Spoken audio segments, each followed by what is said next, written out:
Hello everybody and welcome back to another Coaster Cheetah video, and in this video I'll be ranking my, well, not really ranking, I'll be listing my top 10 most, anticipated or bucket list coasters most anticipated for me to ride in the future. And yeah, I will not be putting them in any sort of order, so this will basically just be like a top 10 list. So yeah, let's get right into it with the first coaster, which is Fly at Phantasialand. And honestly, all of these, by the way, all of these, pretty much every coaster at Phantasialand is on my bucket list. However, unfortunately, there are some incredible coasters that did not make the cut on this, so just want to say that. But yeah, Fly looks like an incredible coaster. I'm a huge fan of flying coasters, and the fact that I've heard there's airtime on this, plus 2 launches, an indoor section, inversions, this just looks like a great coaster. And don't even forget about the world-class theming on this ride. The whole thing just looks great. So that is definitely going to secure a top 10 place in my bucket list. Now for the next coaster, we have Hyperion at Energylandia. This is an awesome Intamin hypercoaster. This is the world's tallest traditional hypercoaster. And yeah, I just really love the overall look of this coaster, and it looks awesome. It looks like incredible, and I haven't really gotten to ride a next-gen Intamin mega coaster or hypercoaster or something like that, or honestly ever really a Intamin mega or hypercoaster. So yeah, this looks like an incredible world-class ride, and I cannot wait to ride it someday. Now for our next coaster, we have Zadra at Energylandia, and this ride, I really would love it to ride it, especially because I get to compare it to Steel Vengeance and Iron Gwazi to see, which is better after all, because, yeah, the anticipation of that is really killing me.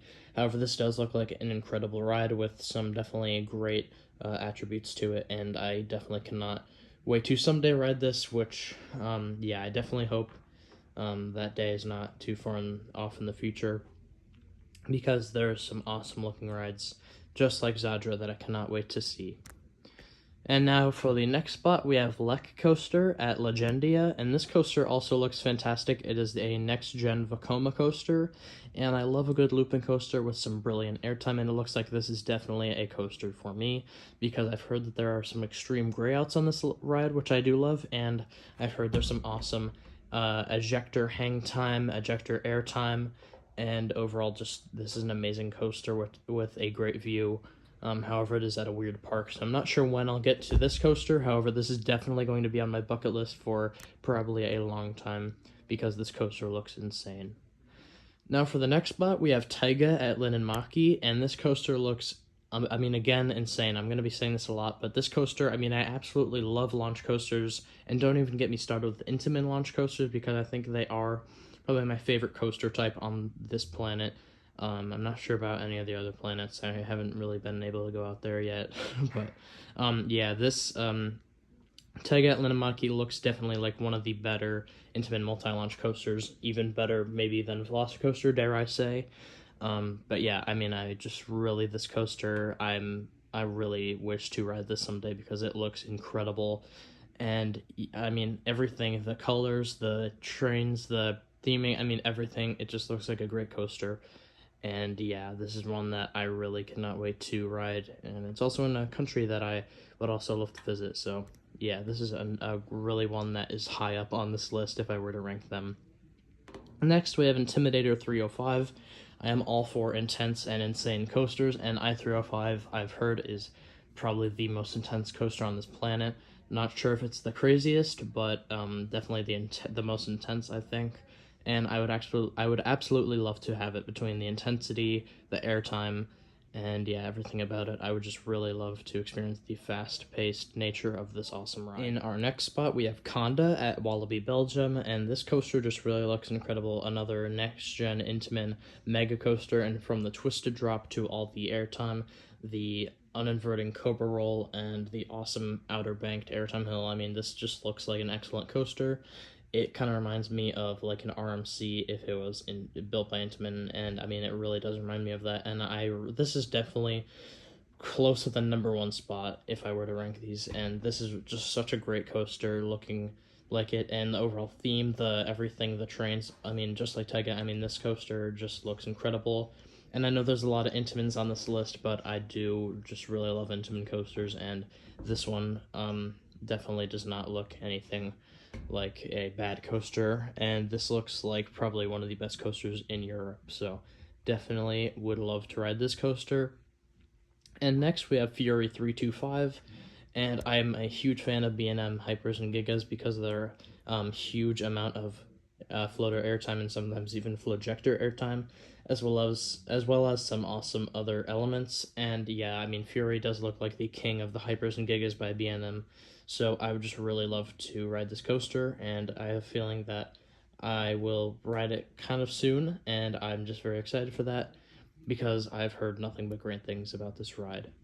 Next, we have Janaika at Nagashima Spaland, and this coaster just looks insane. I was talking about Intimidator 305 earlier, how it's the most intense coaster. Well, this seems to be the craziest coaster out there.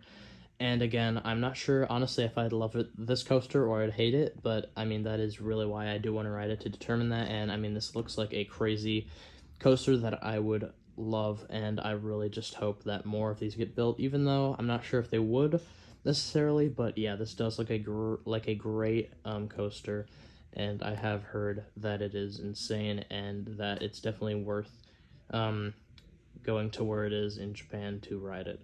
So yeah, that coaster I will probably not be riding that in the near future, however, I definitely wish to ride it someday, and this coaster just looks incredible.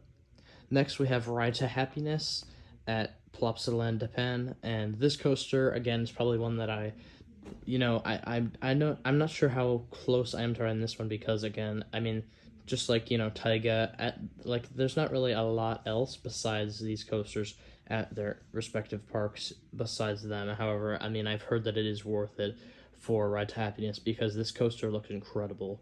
The launches I've heard are good, even though they're mock. I've heard that the airtime is great, the spinning feature, of course, is great, the inversions are great, and everything pretty much about it is great. The setting and everything, too, the theme, even, the queue, the station, the trains, everything about this coaster I've heard is insane, and I have heard from a couple of people that it is the best coaster in Europe, and honestly, I wouldn't be too shocked if that was the case, and for that reason, I would love to experience this coaster for myself.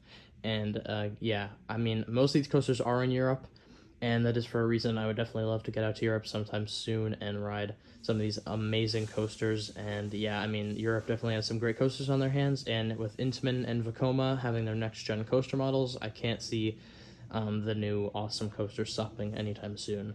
So yeah, guys, if you did enjoy, please like and subscribe. Also comment down below what you think of my bucket list coasters, and also comment what your bucket list coasters are. I hope to see you in the next video. Goodbye.